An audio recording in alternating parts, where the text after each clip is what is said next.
Hello everyone, now I am going to deal with the topic carbohydrate. ठीक है, carbohydrate का general formula हमारे पास क्या होता है? CnH2ON। ठीक है, हमारे पास इसमें कार्बन, हाइड्रोजन और ऑक्सीजन एक फिक्स्ड रेशियो में प्रेजेंट होते हैं। वो रेशियो क्या होती है? 1:2:1। ठीक है, यानी कि carbon ratio, hydrogen ratio, oxygen क्या रेशियो आएगी? 1:2:1। ठीक है, इसको हम पॉलीहाइड्रोक्सी एल्डिहाइड्स या पॉलीहाइड्रोक्सी कीटोन्स भी कहते हैं कार्बोहाइड्रेट्स को। ठीक है, ये दो टाइप्स के होते हैं, मोनोसेक्राइड्स और पॉलीसेक्राइड्स। सेक्राइड्स का मतलब क्या है? हमारे पास कार्बोहाइड्रेट, ठीक है, शुगर, सॉरी, ठीक है, शुगर और कार्बोहाइड्रेट की बात है। मोनो मतलब सिंगल, यानी कि सिंपल शुगर। मोनोसेक्राइड्स में क्या आएंगे? हमारे पास सिंपल शुगर आएंगी, यानी कि जिसको हम फर्दर हाइड्रोलाइज नहीं कर सकते, यानी कि जिसको हम फर्दर तोड़ नहीं सकते, जैसे कि ग्लूकोज हो गया, फ्रक्टोज हो गया, इनको हम फर्दर तोड़ नहीं सकते ना। ठीक है, इसमें हमारे पास ये रिपीटिंग यूनिट्स होती है पॉलीसेक्राइड्स की, यानी कि बहुत सारे मोनोसेक्राइड्स मिलके ही पॉलीसेक्राइड्स की फॉर्मेशन करते हैं। ठीक है, जो हमारे मोनोसेक्राइड्स होते हैं ना, वो सारे ही रिड्यूसिंग शुगर होते हैं। और वो रिड्यूसिंग शुगर क्यों होते हैं? क्योंकि उनके पास फ्री एल्डिहाइड और कीटोन ग्रुप प्रेजेंट होता है। ठीक है, इसमें हमने सबसे सिंपलेस्ट शुगर हमारा कौन सा होता है मोनोसेक्राइड्स में? ट्रायोज होता है। ठीक है, ट्रायोज में हमारे पास ग्लिसरैल्डिहाइड और डाइहाइड्रोक्सी एसीटोन दो होते हैं। ग्लिसरैल्डिहाइड क्या? ट्रायोज मतलब 3 कार्बन की चेन होगी। ठीक है, अगर उस 3 कार्बन के chain group main functional group aldehyde है तो वो क्या हो जाएगा? ग्लिसरैल्डिहाइड। अगर उस कार्बन चेन की 3 कार्बन की चेन की मेन फंक्शनल ग्रुप हमारे पास कीटोन है तो वो हमारे पास क्या हो जाएगा? Dihydroxy ketone, dihydroxy ketone. ठीक है, अब हम दूसरा हमारे पास क्या था? पॉलीसेक्राइड। पॉलीसेक्राइड दो टाइप्स के होते हैं, फर्दर स्मॉल और लार्ज, यानी कि बहुत सारे मोनोसेक्राइड मिलके एक तो स्मॉल चेन बना रहे हो तो हमारे पास स्मॉल पॉलीसेक्राइड, और एक बहुत लंबी चेन बना रहे हो जिसमें 20 शुगर रेजिड्यू से ज्यादा प्रेजेंट हो तो वो हो जाएगी लार्ज पॉलीसेक्राइड। ठीक है, स्मॉल पॉलीसेक्राइड में हमारे पास ग्लाइकोसिडिक और एथर बॉन्ड प्रेजेंट होते हैं। 2 to 20 शुगर रेजिड्यूज होते हैं इसमें, यानी कि 2 से 20 शुगर रेजिड्यूज के लिंकेज के लिंक होंगे। ठीक है, चेन होगी 2 से 20 शुगर रेजिड्यूज की। इसको हम ओलिगोसेक्राइड्स भी कहते हैं। ठीक है, अब हम देखते हैं कि इसकी ना 2 फॉर्म्स होती हैं, डी फॉर्म और एल फॉर्म। अगर हमारे पास जो OH ग्रुप है, यानी कि जैसे कि ये वाला OH ग्रुप है, ये वाला, ठीक है, अगर ये वाला OH ग्रुप राइट साइड पे है तो वो डी फॉर्म है। अगर ये वाला OH ग्रुप लेफ्ट साइड पे प्रेजेंट होता है तो ये हमारे पास क्या होता है? एल फॉर्म होता है। यानी कि जैसे हमारे पास ये किसकी स्ट्रक्चर है? ग्लिसरैल्डिहाइड की स्ट्रक्चर है। अगर हमारे पास OH group right hand side पे है तो ये हमारे पास क्या है? डी ग्लिसरैल्डिहाइड। अगर ये वाला OH ग्रुप लेफ्ट साइड पे प्रेजेंट है, जब हम इसको खोलते हैं स्ट्रक्चर को तो पता चलती है ना पोजीशंस की, हाइड्रोजन लेफ्ट साइड पे, राइट साइड पे, OH राइट साइड पे या लेफ्ट साइड पे। तो मानो अगर इसका जो ये वाला OH है वो लेफ्ट साइड पे प्रेजेंट होता तो वो क्या होती? एल फॉर्म होती। ठीक है, और ये डी और एल फॉर्म हम जो लास्ट सेकंड कार्बन के ऊपर OH ग्रुप प्रेजेंट होता है ना, उसके बेस पर डिसाइड करते हैं। ठीक है, अब हमारे पास है डाइहाइड्रोक्सी एसीटोन। ये वो only who lakhs chiral carbon, ये ऐसा शुगर कार्बोहाइड्रेट है, शुगर है जिसमें हमारे पास क्या होगी? कायरल कार्बन प्रेजेंट नहीं होगा। ये सिर्फ एक लौता ऐसा है जिसमें कायरल कार्बन प्रेजेंट नहीं होते। इसका कोई इनैंशियोमर्स भी नहीं होता। ये इनैंशियोमर नहीं होगा तो इसकी कोई ऑप्टिकल एक्टिविटी भी शो नहीं करेगा। क्यों शो नहीं करेगा? क्योंकि इसके पास कोई कायरल कार्बन ही प्रेजेंट नहीं है। ठीक है, अब हम देखते हैं शुगर के टाइप्स। हमने ट्रायोसिस के पढ़ लिए, ग्लिसरैल्डिहाइड और डाइहाइड्रोक्सी एसीटोन। ठीक है, अब हम टेट्रोसिस देखते हैं। टेट्रोसिस मतलब 4 कार्बन की चेन होगी, है ना। अब 4 देखो इसमें गिनो, 1 2 3 4, ये 4 कार्बन की चेन है। ठीक है, अब इसमें टेट्रोसिस में हम 3 पढ़ते हैं, इरिथ्रोज, थ्रियोज और इरिथ्रोलोज। ठीक है, इरिथ्रोज और थ्रियोज में 2 कायरल कार्बन प्रेजेंट होते हैं, जबकि इरिथ्रोलोज में 1 कायरल कार्बन प्रेजेंट होगा। ठीक है, इरिथ्रोज और थ्रियोज में हमारे स्ट्रक्चर में डिफरेंस भी क्या है कि जो ये कार्बन 2 पोजीशन है, इरिथ्रोज में तो OH group left hand side पे है, जबकि हमारे पास थ्रियोज है उसमें OH ग्रुप किस साइड पे? राइट हैंड साइड पे है। ठीक है, तो इन दोनों के स्ट्रक्चर में सिर्फ ये डिफरेंस है। और जबकि इरिथ्रोलोज है उसमें हमारे पास एल्डिहाइड की जगह क्या है? कीटोन ग्रुप प्रेजेंट है। ठीक है, इन दोनों में क्या है? 2 कायरल कार्बन प्रेजेंट होते हैं, जबकि इरिथ्रोलोज में क्या है? सिर्फ 1 कायरल कार्बन प्रेजेंट होता है। अब बात आती है पेंटोजेस की, ठीक है। ट्रायोज पढ़ लिया, टेट्रोज पढ़ लिया, अब हम पढ़ते हैं पेंटोज। पेंटोज मतलब जिसमें 5 कार्बन की चेन प्रेजेंट हो, ठीक है। इसमें हमारे पास राइबोज, अरेबिनोज, जाइलोज, लाइक्सोज, राइबुलोज और जाइलुलोज, ये सारे स्ट्रक्चर्स आएंगे, ठीक है। अगर हमारे पास एल्डिहाइड ग्रुप होगा तो उसका सफिक्स क्या होगा, OSE, ठीक है। इसमें 3 कायरल कार्बन होते हैं, ठीक है। अगर हमारे पास कीटोन होगा तो उसका सफिक्स क्या होगा, ULOSE, ठीक है। इसमें 2 कायरल कार्बन होते हैं, यानी कि जो कीटोन का पेंटोज शुगर है, कीटोन की पेंटोज शुगर है, उसमें 2 कायरल कार्बन होंगे, जबकि एल्डिहाइड की पेंटोज शुगर में 3 कायरल कार्बन होंगे। और हम इसमें एल्डिहाइड और कीटोन पता कैसे करेंगे, अगर उसके पीछे OSE लग रहा है शुगर के पीछे तो उसमें एल्डिहाइड है, ठीक है। अगर उसमें ULOSE लग रहा है तो उसमें क्या है, कीटोन है, ठीक है। जैसे कि हमारे पास राइबोज में क्या है, OSE लग रहा है तो हमारे पास क्या आ जाएगा, वो एल्डिहाइड शुगर है, ठीक है। जबकि हमारे पास राइबुलोज की बात करें तो ULOSE लग रहा है तो हमारे पास वो क्या हो जाएगा, राइबुलोज हमारे पास क्या है, कीटोन शुगर है, ठीक है। अब हेक्सोज की बात करें तो हेक्सोज यानी कि जिसमें जो कार्बन की चेन है वो 6 होगी, यानी कि 6 कार्बन की चेन वाले को हम क्या कहेंगे, हेक्सोज कहेंगे, ठीक है। इसके एग्जांपल कौन कौन से हैं, जैसे कि हमारे पास ग्लूकोज हो गया, गैलेक्टोज हो गया, मैनोज, एल्ट्रोज, टेलोज, फ्रक्टोज और सोर्बोज, ये सारे किसके एग्जाम्पल है, हेक्सोज शुगर के एग्जाम्पल है, ठीक है। अब हम बात करते हैं स्टीरियो आइसोमर्स की। स्टीरियो आइसोमर्स में क्या होता है, ये यानी कि 2 शुगर हैं, ठीक है, उनका सेम मोलिकुलर फॉर्मूला है, ठीक है। और जो सीक्वेंस है बॉन्डेड एटम्स की वो भी सेम है, यानी कि मोलिकुलर फॉर्मूला भी सेम है और वो जो एटम्स बॉन्ड हुए हैं वो उसकी क्या सीक्वेंस है, वो भी सेम है। लेकिन वो डिफर किस में कर रहे हैं, उसकी 3D ओरिएंटेशन में डिफर कर रहे हैं, ठीक है। तो इसमें हमारे पास क्या हो जाएगा, स्टीरियो आइसोमर्स हो जाएंगे, यानी कि क्या है, जिन शुगर्स का same molecular formula and sequence of bonded atoms but differ only in the 3D orientation of their atoms in the space, ठीक है। जनरल अगर हम बात करें तो जिसके पास मान लो कोई मोलिकुलर है जी, उसके पास n कायरल सेंटर्स हैं, ठीक है, तो उसके स्टीरियो आइसोमर्स कितने होंगे, 2 की पावर n होंगे। आया समझ, मान लो जनरल में हमारे पास n कायरल सेंटर्स हैं, ठीक है। जैसे कि हमारे पास मान लो हमारे पास पेंटोज की बात कर रहे थे, उसके एल्डिहाइड में 3 कायरल सेंटर थे, ठीक है। तो उसके पास 3 कायरल सेंटर्स थे तो उसके स्टीरियो आइसोमर्स कितने होंगे, 2 की पावर 3, ठीक है। यानी कि n कायरल सेंटर्स है तो क्या हो जाएगा, 2 की पावर n स्टीरियो आइसोमर्स हो जाएंगे।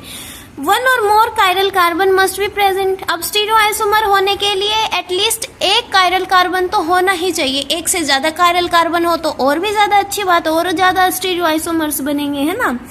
Number of possible stereo isomers अभी हमने देखा 2 की पावर n होते हैं, और n क्या है, number of chiral centres present in the sugar, ठीक है, और मॉलिक्यूल।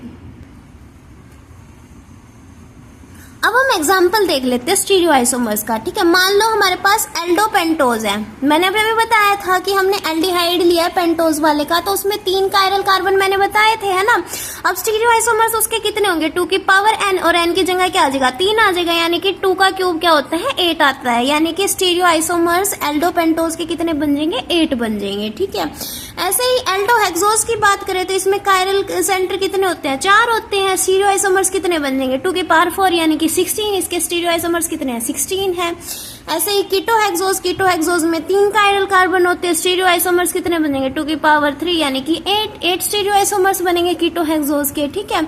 अब स्टीरियो आइसोमर्स में ना फर्दर 2 टाइप्स के होते हैं भाई, ठीक है। एक तो होता है डायास्टीरियोमर्स और दूसरा होता है इनेंशियोमर्स, ठीक है। डायास्टीरियोमर्स भी फर्दर 2 टाइप के होते हैं, एक तो होता है जियोमेट्रिकल आइसोमर्स जिसमें हम सीसो ट्रांसफॉर्म्स देखते हैं, ठीक है, और दूसरा होता है एपिमर्स। एपिमर्स क्या होते हैं, चेंज होगा एट सिंगल कायरल कार्बन पे, ठीक है। साइक्लिक फॉर्म एनोमर अल्फा हो सकता है या बीटा हो सकता है, यानी जैसे हमने पढ़ा था ना, alpha glucose, beta glucose, alpha fructose, beta fructose, वो सारे क्या होते हैं, एनोमर्स होते हैं, ठीक है। अब इनेंशियोमर्स की बात करें तो जो हमारे पास 2 मॉलिक्यूल होंगे ना, वो एक दूसरे की मिरर इमेज बनाएंगे, ठीक है। डी और L forms with each other like D glucose और एल ग्लूकोज, ठीक है। एक ही शुगर की 2 फॉर्म, जैसे कि डी ग्लूकोज है हमारे पास शुगर, उसकी 2 फॉर्म्स क्या है, एक तो डी ग्लूकोज होगी, एक एल ग्लूकोज होगी, ये दोनों एक दूसरे की क्या मिरर इमेज, और ये हमारे पास क्या कहलाएंगे, इनेंशियोमर्स कहलाएंगे, ठीक है। अब इनैंशोमर्स के हम देखें तो इनैंशोमर्स क्या है, non super imposable mirror image है एक दूसरे की, ठीक है। एग्जांपल इन्होंने ग्लिसरैल्डिहाइड लिया, ग्लिसरैल्डिहाइड ट्रायोज शुगर है, इसकी डी फॉर्म ली, एल फॉर्म ली। अब हम इसको एज इट इज इसके ऊपर उठा के रख दें, इस वाले स्ट्रक्चर को एज इट इज इसके ऊपर उठा के रखे तो नॉन सुपर इम्पोजिबल है, लेकिन एक दूसरे की क्या है, मिरर इमेजेस हैं, तो ये हमारे पास क्या होंगी, इनैंशोमर्स होंगी, ठीक है। ये बायोलॉजिकल सिस्टम्स में बहुत कॉमन होते हैं, डी शुगर और एल अमीनो एसिड्स में, ठीक है। More common in biological systems is D sugar और एल अमीनो एसिड, यानी कि जो शुगर प्रेजेंट होगी ना बायोलॉजिकल सिस्टम्स में वो मेनली डी फॉर्म में प्रेजेंट होंगी, और जो अमीनो एसिड्स प्रेजेंट होंगे वो एल फॉर्म में प्रेजेंट होंगे। आया समझ, यानी कि जो शुगर्स हैं वो मोस्टली हमारे अंदर या बायोलॉजिकल सिस्टम्स के अंदर डी फॉर्म्स में प्रेजेंट होती हैं, जबकि अमीनो एसिड्स हमारे एल फॉर्म में प्रेजेंट होते हैं। अब बात करें हम डायस्टीरियोमर्स की, ठीक है। अगर हम एटम्स के 3D स्पेस में ओरिएंटेशन में चेंज कर दें, ठीक है, और चेंज करें हम एक या एक से ज्यादा कायरल कार्बन पे, ठीक है, सारे कायरल कार्बन पे नहीं, सिर्फ एक या एक से ज्यादा कायरल कार्बन पे, तो हमारे पास क्या कहेंगे, डायस्टीरियोमर्स कहलाएंगे। जैसे कि देखो, change in orientation of atoms in 3D space at one और more chiral carbon but not at all chiral carbon, ठीक है। इसका एग्जांपल हमारे पास डी मैनोज और डी गैलेक्टोज है, ठीक है। हमारे पास अब हम देखें इनके स्ट्रक्चर, अगर हम देखें, अगर हम इनके स्ट्रक्चर के बारे में बात करें तो देखो यहाँ पे हमारे पास क्या है, इस पोजीशन पे, इस वाली पोजीशन पे हमारे पास क्या हो रही है, ओरिएंटेशन चेंज हो रही है, और इस वाली पे भी हो रही है ना। इन दो कायरल कार्बन्स पे हमारे पास क्या हो रही है, ओरिएंटेशन चेंज हो रही है इन एक दूसरे की, यानी कि हम क्या कह सकते हैं, डी मैनोज और डी गैलेक्टोज एक दूसरे के क्या है, डायस्टीरियोमर्स हैं। अब हम बात करेंगे एपिमर्स की। एपिमर्स वो डायस्टीरियोमर्स है जहाँ पे change in orientation of atoms in 3D space eight single chiral carbon, ठीक है।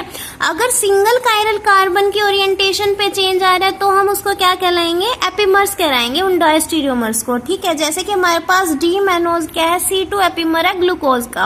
अब इन दोनों के स्ट्रक्चर देखो, बाकी की पूरी सेम है, ठीक है, बस इस C2 कार्बन पे, कार्बन नंबर 2 पे ही चेंज हो रही है ओरिएंटेशन इनकी, ठीक है।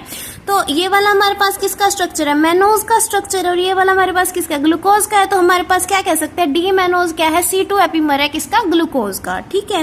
ऐसे ही जो हमारे पास डी एलोज है वो C3 एपिमर है ग्लूकोज का, और डी गैलेक्टोज C4 एपिमर है ग्लूकोज का।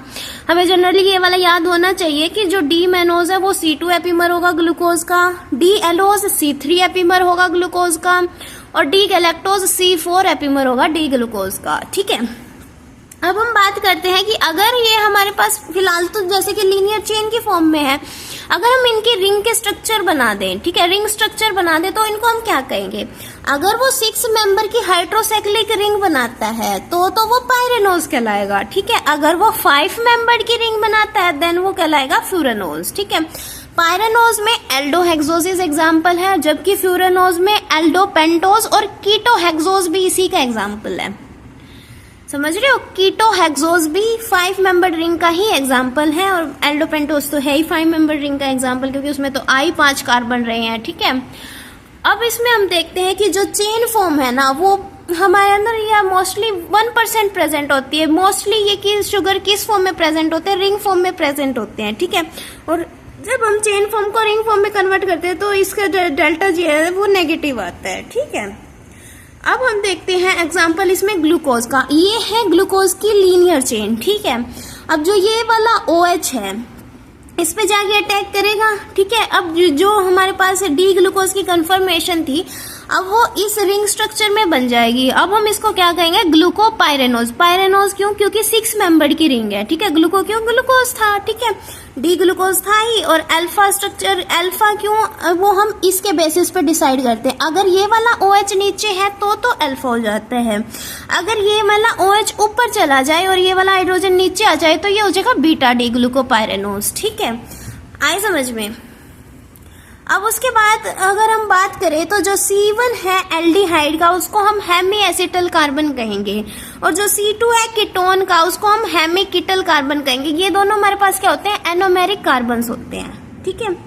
C1 एल्डिहाइड का उसको हेमी एसिटल कार्बन कहेंगे, C2 कीटोन का उसको हम हेमी कीटल कार्बन कहेंगे। ये दोनों हमारे पास क्या है, एनोमेरिक कार्बन प्रेजेंट है। अब हमने इन्होंने एग्जांपल लिया है राइबोज का। अब ये राइबोज की स्ट्रक्चर आप देख रहे हो, ठीक है। इस ऑक्सीजन, इस OH के जो ऑक्सीजन पे लोन पेयर प्रेजेंट है उसने कार्बन पे अटैक किया, कार्बन और ऑक्सीजन के डबल बॉन्ड से ये डबल बॉन्ड इसकी तरफ चला गया, ठीक है। अब इन्होंने क्या बना लिया, अपनी रिंग स्ट्रक्चर बना लिया। अगर ये वाला OH नीचे है तो वो हमारे पास अल्फा फॉर्म होगी, अगर ये वाला OH ऊपर चला जाता है तो ये हमारे पास क्या होगी, बीटा फॉर्म होगी, ठीक है। यही हमने बोला था। अब ये कितने मेंबर की रिंग बना रहे हैं, 1 2 3 4 और ये 5, यानी कि 5 मेंबर की रिंग है। तो ये हमारे पास क्या होगा, फ्यूरानोज। और शुगर कौन सी थी, राइबोज। तो हमारे पास क्या हो जाएगा, ये वाला क्या हो जाएगा, अल्फा डी राइबोफ्यूरानोज, और ये वाला क्या हो जाएगा, बीटा डी राइबोफ्यूरानोज। ये था हमारे पास डायस्टीरियोमर्स के एपीमर्स, ठीक है, स्टीरियो आइसोमर्स, ये सारी थी कार्बोहाइड्रेट के बारे में जनरल ओवरव्यू।